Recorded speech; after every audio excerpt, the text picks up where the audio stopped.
Deixa eu ver quem tá perguntando aqui no A Bíblia Tinha Razão. Tá na hora de A Bíblia Tinha Razão, o quadro mais esperado do nosso programa. Uau! Não é que a Bíblia tinha razão?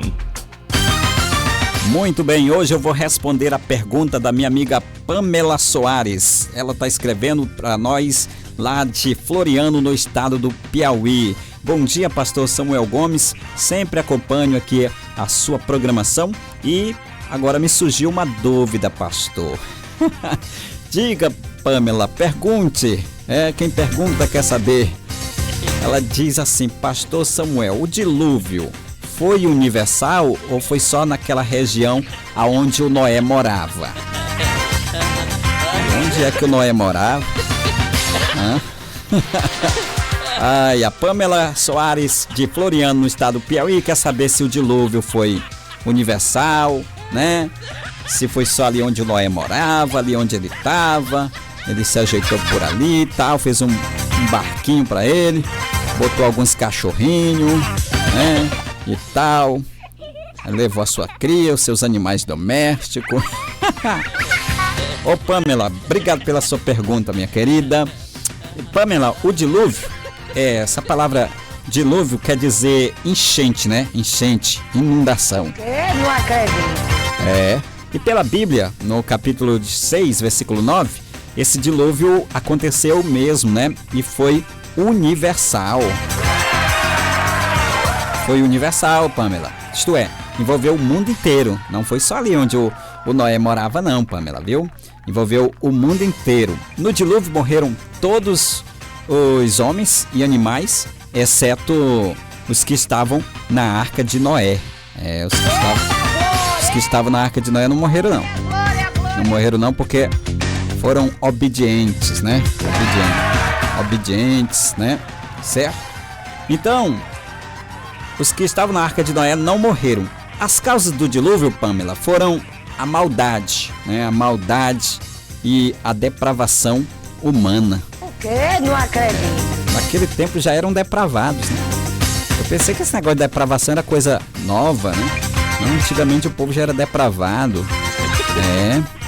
Esse pai de Noé, o nome dele era Lameque. Foi o primeiro a ter 2 mulheres.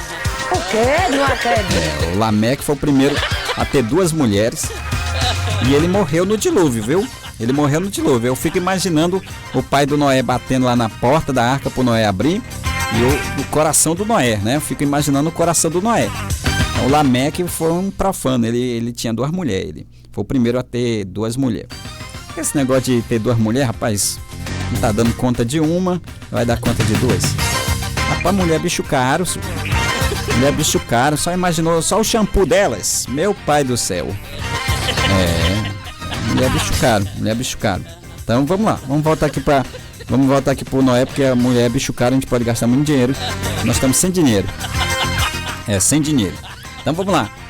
Então o Noé, o dilúvio foi por causa da maldade e a depravação humana. Com o dilúvio, Deus castigou e purificou a humanidade.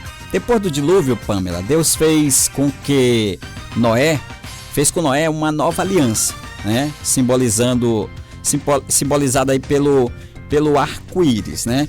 A gente conhece como arco-íris pela forma de falar, mas na verdade é o arco da aliança de Deus, né?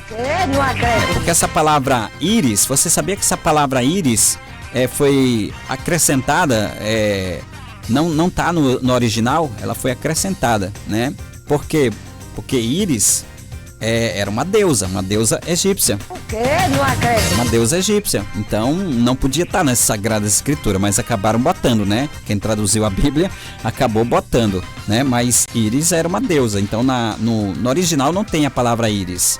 Tem arco da aliança de Deus, né? O arco da aliança de Deus. Certo? Então, Pamela, Deus fez uma nova aliança com Noé, que foi simbolizado pelo arco da aliança de Deus, que diz que não mais castigaria o homem com um novo dilúvio, né? Com um novo dilúvio. Não vai mais saber. Se bem que tem algumas enchentes grandes, né? Mas como foi o dilúvio, né? E se o dilúvio, Pamela, não fosse universal, certamente Deus estaria mentindo, né?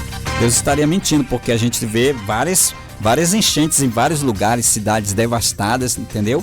Então Deus estaria mentindo. Então, mais uma prova de que o dilúvio foi universal, porque Deus disse que nunca mais haveria uma inundação em todo o mundo como aconteceu. No relato do dilúvio e na Bíblia, a interpretação teológica da catástrofe acontecida é conhecida por todos os povos da antiguidade. O relato do dilúvio é conhecido por todos os povos da antiguidade. Sempre tem uma historinha para contar de alguém que se salvou num barquinho, né? Aquela coisa toda, de casal que sobreviveu. Tem sempre uma historinha assim para contar, né? Esse relato é conhecido em todo o mundo, né? Por todos os povos da antiguidade. Historicamente, Pamela, todos os povos antigos conhecem uma tradição sobre um dilúvio, né? Sobre dilúvio. Essas tradições existem tanto no mundo oriental, né?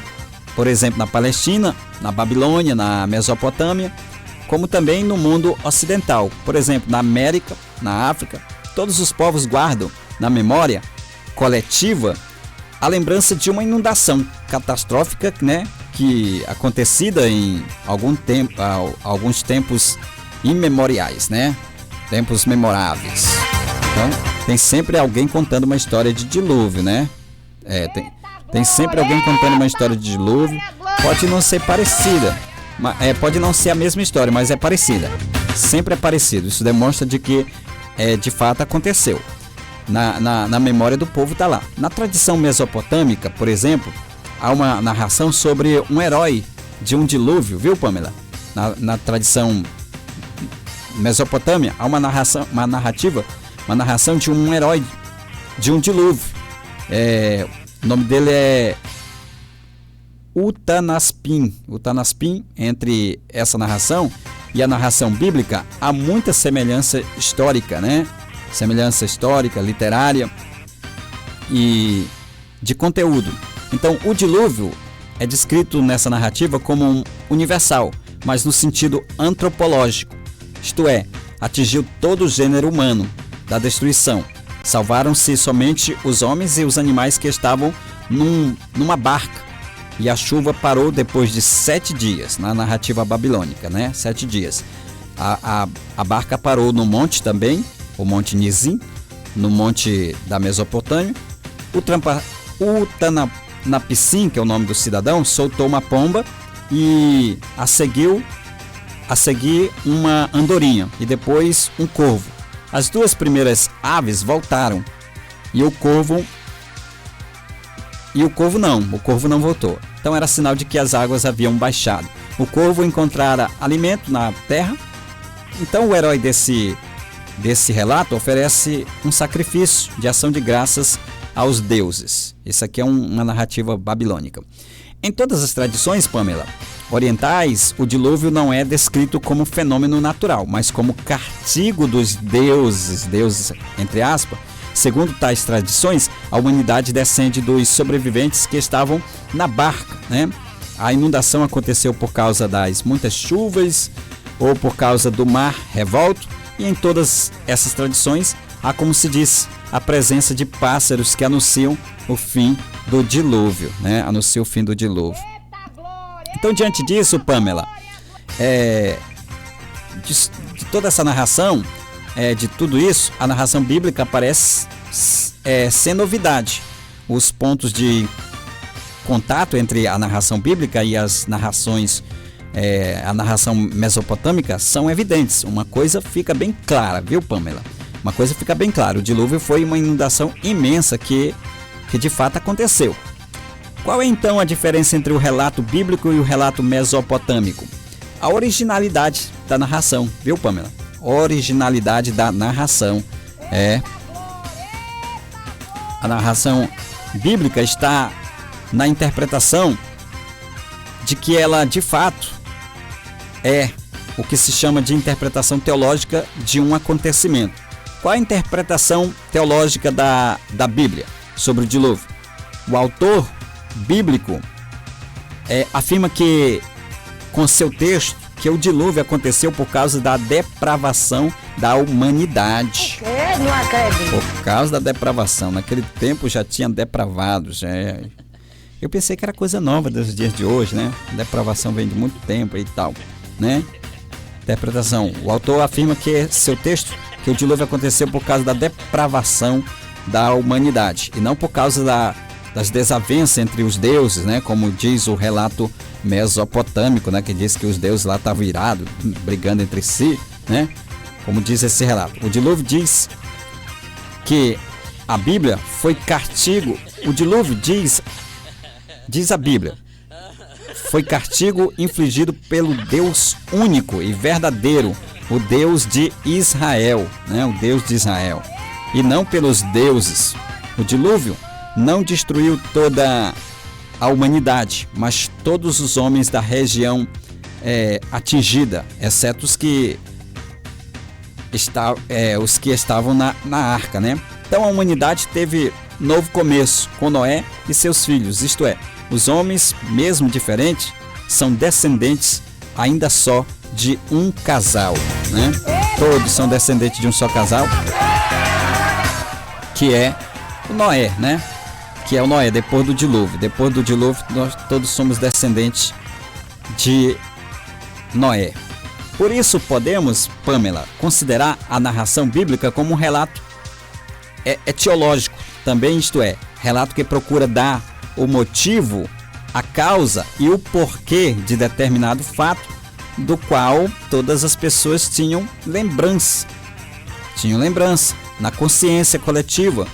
Não foi inundação universal no sentido de mundo inteiro, como sugere a Bíblia, pois isto seria geologicamente impossível, mas universal no sentido do mundo conhecido, né? Do mundo conhecido. Ou seja, esse dilúvio, ele aconteceu, ele foi universal, ele aconteceu em todo o mundo, porém, só foi notado, só foi percebido onde havia pessoas. É lógico que naquele tempo não havia pessoas em todo o mundo, né? Não havia pessoas habitando em todo o planeta, que o planeta é gigantesco. Mas esse dilúvio, as águas do dilúvio atingiram o mundo todo, porém só foi vitimada aquelas pessoas que existiam no mundo, né? Que existiam no mundo ali naquela exatamente naquela região, certo? Então, Pamela, o dilúvio, podemos dizer que o núcleo histórico da tradição sobre o dilúvio constituiu no patrimônio cultural comum dos povos. Os israelitas e os mesopotâmios e a tradição cultural semítica, no decorrer dos séculos, a tradição comum foi sendo enxertada com as concepções religiosas de cada povo. Assim, a tradição mesopotâmica é marcada pelo politeísmo e a tradição israelita pelo monoteísmo, né? A diferença fundamental entre ambos. Mas de fato, Pamela, o dilúvio aconteceu em todo o mundo, né? Não matou pessoas em todo o mundo porque não existia pessoas em todo o mundo, né? Naquele tempo o planeta ainda não era habitado por 8 bilhões de pessoas, né? 8 bilhões de pessoas que tem hoje para dar alimento para esse pessoal todinho, né? Não, né? Mas no mundo existente, onde havia pessoas, né?